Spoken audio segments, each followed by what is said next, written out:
tufanye kazi pamoja na tukue pamoja. Kuimarisha Kenya ni jukumu la Farm Kenya. It is said that agriculture is the backbone of Kenya's economy, and the Farm Kenya show is here to tell those stories.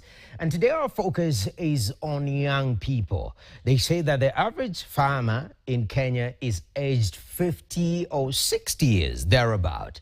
There is a huge challenge when it comes at the production level. Not so many young people are getting there, but the value chain, the agricultural value chain, offers a myriad of opportunities that young people can take advantage of, and that is our conversation today. My name is Nokip Kimboy, and in studio I have a heavy panel, the young people who are not talkers, but they are doers. They talk farming, but most importantly, they do farming. At the far end, we have Kamau Njoroge, who's a farmer and holds also other different things that he does in the agricultural value chain. And also at the center, we have Caleb Ndolo, who is also a farmer. Gentlemen, welcome to Farm Kenya. Thank you. Good to see you guys. So, I mean, they say farming is an old man's thing. Come on. Starting with you, this average age of a farmer thing that I think for the past 10, 15 years is a figure that has always dropped out there. An average farmer in Kenya is 60 years old. In your experience, is that the case, or is this number drastically coming down?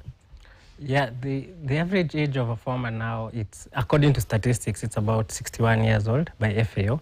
But now it's reducing by the time as we go, because young people are moving to agriculture now. Now, I think in the past we thought that agriculture is for the old people. But now with time, young people are moving to agriculture. If you go now in TikTok, you'll see that people who are doing agriculture are young people. And the businesses that are there now, young people are coming up in the agriculture space. Yeah. Ah, that's quite encouraging. Caleb, when you started farming, I don't know where your journey began. Were the parents farming, or is it something that you picked up? Because sometimes you hear this statistic, 61 years old, and you're like, wow, I'm still very young for this. Let me consider other things. How did you begin your journey, agricultural journey? For me, I grew in a farm, so from there I picked farming. But to say when I began it, it's when I was in secondary, I was doing some farming. But as a business, raising seedling, that I would consider farming for me, because for us, we are focusing on agribusiness part of farming. Yeah, we were doing subsistence farming at home, but I took it to another level, whereby I started production of seedling at that level. When I finished campus, I started the same part of doing farming, but at seed level, whereby I do propagation of seedlings to ensure farmers are able to get quality seedlings. Yeah. Okay. Yes. Oh, that's incredible. So you started this while, you branched off from subsistence farming, what was being done at home, and you brought the business element of it, and you started, propagating seedlings and selling and making money. That is quite impressive. Did you take agriculture in high school? Yeah, I took agriculture, and also in university I did agriculture. Yes. So your mind was clearly set. Yeah. I was set from the beginning. I mean, that's incredible. Come on. Yes. You've told me you do dairy. Yes. Somebody starts Googling, what is the price of a cow? And I just like, wow, I'll have to wait for bride price or something like that. Yeah. Talk to me about your journey. How did you get into dairy? So for me, I did my undergrad. I graduated in 2019. So after graduating, I stayed for 2 years without having a job. So I went back home to my parents, and then they had a small space, a small land, 2 acres. Then I didn't have a job. Then I thought, okay, I did livestock production. I did animal science in the university. Then I saw that since I'm not having a job, I can take advantage of my skills that I learned in school. So I bought a cow. I bought a heifer and started just keeping it well there. and then also using what I learned in school, taking good care of it, feeding it well. Then I got it gave birth, it gave to a calf. Then the production was good because I was using what I learned in school. So my production, if the average farmer is producing just 10 liters, I was producing more. And then we took an advantage of that and said, okay, if this is doing well, let's now try to mobilize more farmers and start doing the same thing.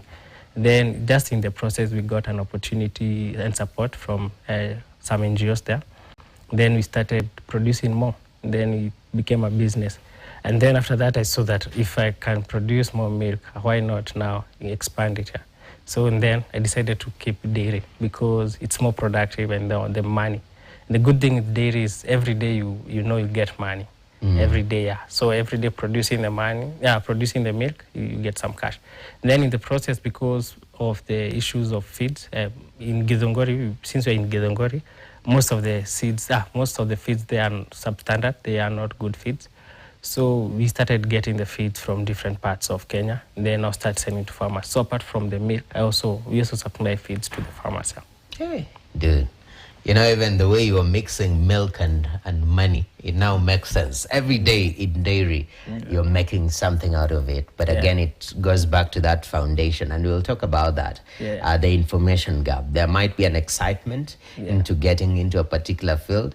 Then you find ground is very difficult there because there is a lack of information and preparation, which is quite interesting. Caleb, so propagating seedlings, how marketable is that? Because you say you started doing this in high school and you were selling seedlings.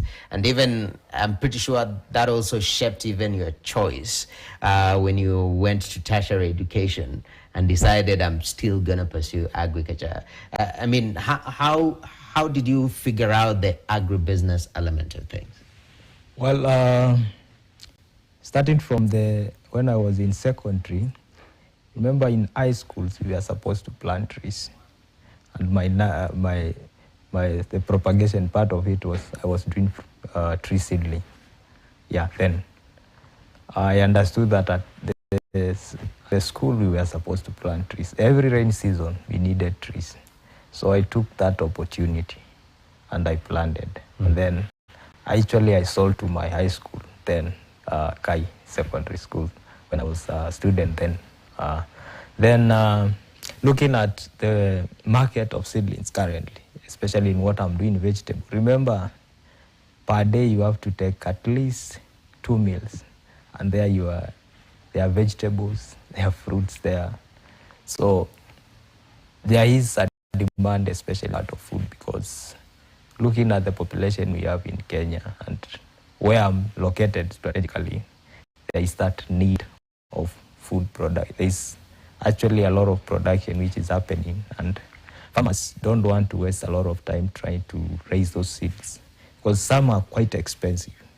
So they have to rely on us propagators, and that's where we come in. And especially with the timing of the season, especially there's a season for each different vegetables. There's a time when seedling like skuma, spinach, the demand is high. So with the right timing, you realize you are in the market. And also for us, is even for the propagators, we understand during the rain season, there are demand for certain seedlings.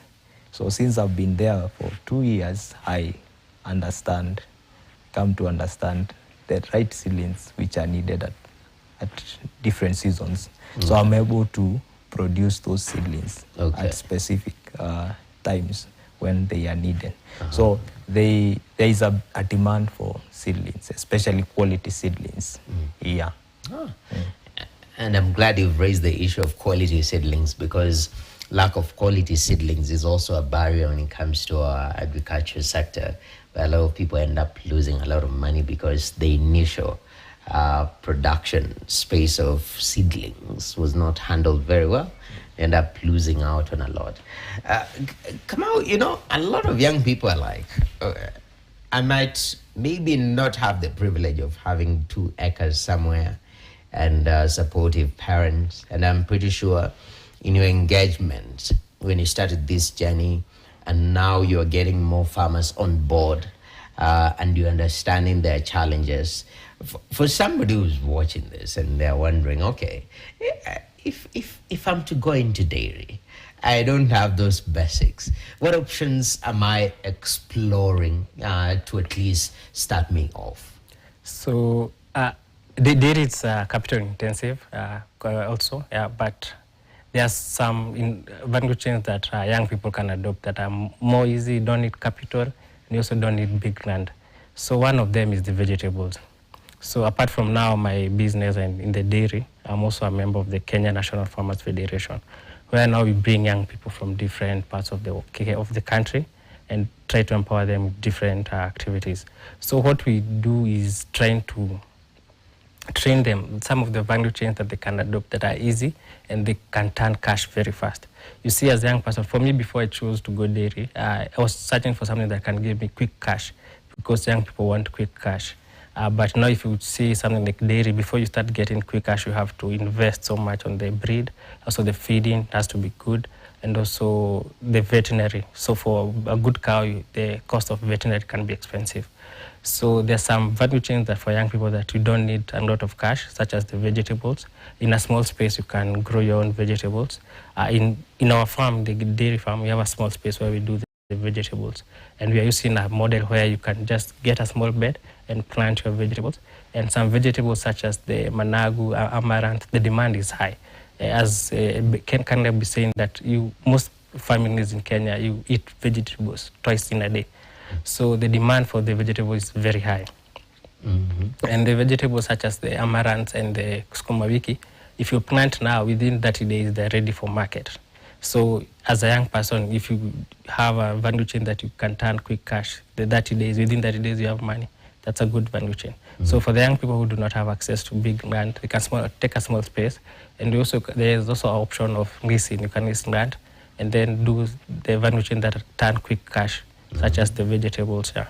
Okay. Yeah, and also the poultry here also. The poultry is also a good value chain because poultry, the kienyeji, the demand for the people are now moving to healthy living and healthy eating. So kienyeji, it can turn quick cash. And also the good thing with kienyeji, you don't have to spend so much on the feeding because you can leave them to on free range. Yeah. So those are the value chains that young people can also try. So at least there is, you can say it's fully barricaded. There is entry points. However little you have, there is an opportunity. Yeah, also apart from production, because agriculture is not just about doing the farming and the production. We're going to come to that. Yeah. We'll build on it. I know it's a whole value chain. Yeah, sure. There are people at the far end there. Yeah. And they're like, we are waiting for your produce. I'm exporting. Yeah. And there's so much opportunity within the value chain. And we'll come into that and how young people can sort of explore into that. But still at this production level, I'm thinking, Caleb, for seedling and propagation business, agribusiness, how do you start? What do you need? And if at all you didn't go to an agricultural school like like you had studied agriculture, is there a possibility for business there? Yeah, there is a possibility. And the first thing what you need is training, good training, understanding the whole process of seedling propagation. There are people who offer that. Some of us maybe got it from the campus through our training. We understood how you can raise a quality seed up to the end, understanding the different types of seeds, because you see, as we have said, there are different qualities of seedling in the market. There are people who are using F2s and selling to farmers as F1. So with that knowledge, as an expert, I'm able to ensure I sell the right thing to the customer. So F2s is, some people watch Formula One and like, wow, F1 and seedlings. What in the Hamilton is this? How are seedlings categorized? Yes, for hybrids, there is first generation. Yeah, and that is what is put in the market most of the time. But you realize the greedy farmers or propagators will end up using the first generation, then they generate a seed from that and they propagate. So that is F2. And in terms of yield, it will reduce because of the quality, the characteristics of F2 and F1, they are not the same. There are also OPVs, open pollinated varieties. So those ones, they are not hybrids. They're in the market. If you plant and replant, it's okay. But if we come to hybrids, you are not supposed to replant because it is losing the qualities. Yes. So those are the two terms which are very important, especially for a farmer to understand that, because they come to us complaining, no, I bought from another propagator and there was this issue. And for me, I'm able to understand this, what really happened. Okay, so information. Yes. Before you get into business, first of all, be properly informed how. Yes. Because actually, if you just start the business without understanding that part, let's say you get in as a businessman. You know, as a businessman, you're just going to make money. You don't care about what happens there. But now, if you want to offer something which is quality, you have to understand all those, how seeds are produced and all that. So I've said, for me, I've gone through university, I've learned how seeds are produced and all that. So with that knowledge, I was able to start a business in that line and offer something which is quality. Not that I'm producing, but I understand it. When I go to the market, I'm buying specific seeds which are able to, for farmers are able to get more yield. Yes. Another thing, you need to understand also the best structures for propagating, because you will need a greenhouse for seedling propagation. Though the others who do on soils, that is, they don't do it on trays. You see, for propagation of seedlings, it's different. There's two ways. You can do it on soil, on the open field ground. And also you can do it on greenhouse, whereby you are using trays and inert medias. For our case, we are using an inert media, a media which we are able to do our research on all that and develop for our own, for purposes of raising seedlings. So that is something we did over some time before we began fully commercial production of the seedlings. Yes. The other thing, there are resources you need. For every business, there are resources that you need. So you need money to purchase those trays, media, and all that. And maybe you need, you also need a land where you are going to set up the facility for propagation of seedling. Okay. Yeah, I believe those are, and also the most important market, because remember, seedlings, they are given at least within 45 days. You will be with this seedling within 45. If you don't sell within that range, especially vegetables, the quality will deteriorate. So you have also to understand your market where you're going to sell before you start commercial production. Okay. Otherwise, you can start with small quantities. Yeah. Oh, yes. I see that. Kamau, is that a huge challenge? And like I said, even to jump, because as a farmer, when you come into a particular value chain, you are told, where are you going to sell these products? And I don't know whether sometimes there is that initial excitement, especially for those who are entering at the production level and not thinking too much about where it's going to go. Then all of a sudden you have a million watermelons with asking, what am I going to do with this? Is that a concern that you've observed? Yes, it's a concern that I've observed. So I think I'll give a short story. I had a friend who wanted to venture into farming. So she was advised with a friend that if you go into cabbage farming in January, when the cabbage are ready by January, the demand will be high. So she went and invested so much. She invested about 100,000 in the farm she bought, and then she did the drip irrigation, everything. Then now she was waiting for the market. So she was promised that each cabbage will go about 40 bob per piece. Then when the vegetables were ready to the market, the farmers, there was no market. the brokers were taking it at 1 bob per piece. And she was thinking that she would become a millionaire. It's such just going first time.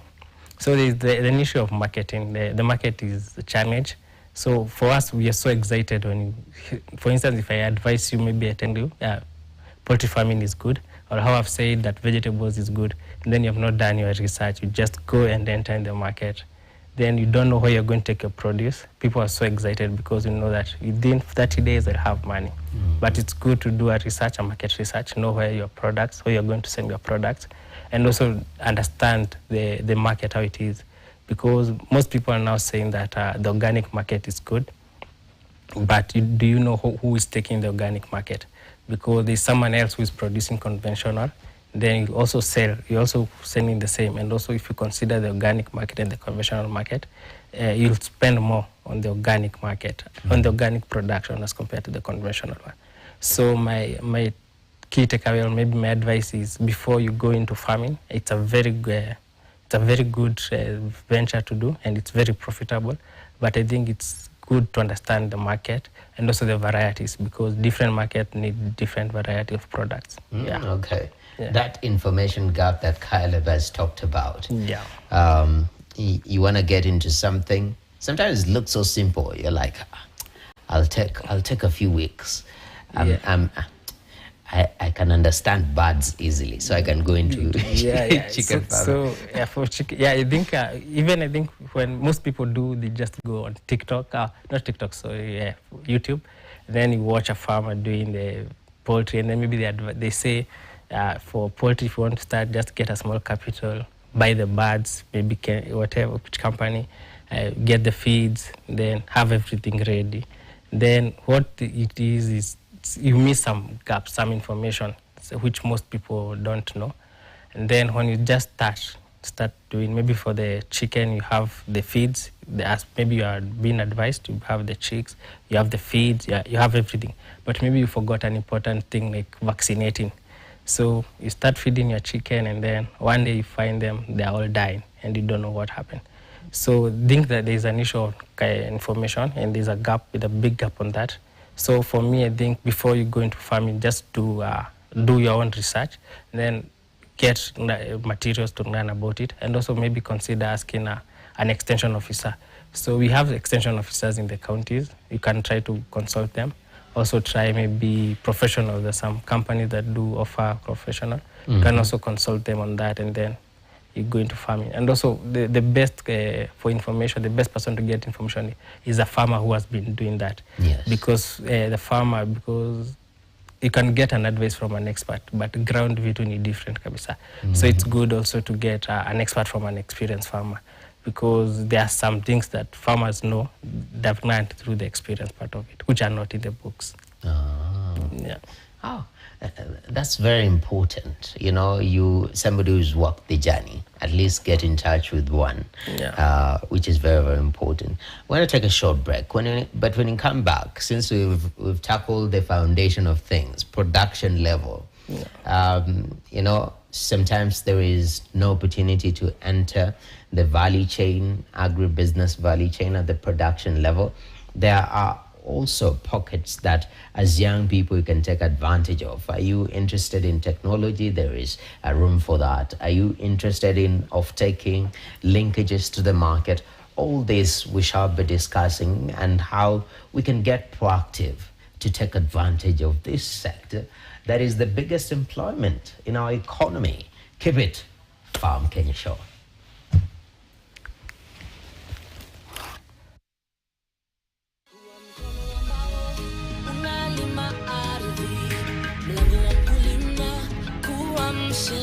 Kuwa na uhakika sasa